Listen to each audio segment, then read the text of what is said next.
So hello guys, welcome back to the new tutorial. In this tutorial, we are going to see how to make a calculated table in Power BI. So for this tutorial, I will be working with these two tables. First one is employee east, the second one is employee west. So employee east contains details of all the employees who are working in east office, and same goes for west office. And if you see columns, then each table contains three columns: first name, last name, and city.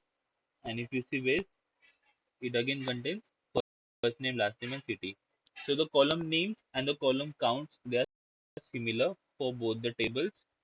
Let's see how we can make a table which will be a combination of these two tables.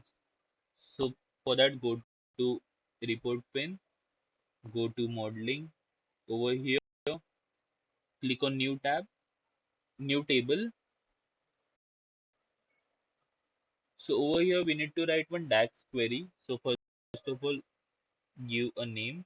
Let's say employee main is equal to, and since we want a combination of these two tables, I will use union keyword.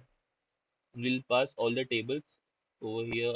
I will first pass east, then we'll pass west. We have one more keyword known as distinct if you want only distinct rows from these two tables. But as of now, I want a combination of these two tables, so I will use union and now hit enter. And in the field section, the calculated column has formed with the name employee main. Let's go to data pane and see what it consists of. So as you guys can see, we have all the rows from the two tables inside this table.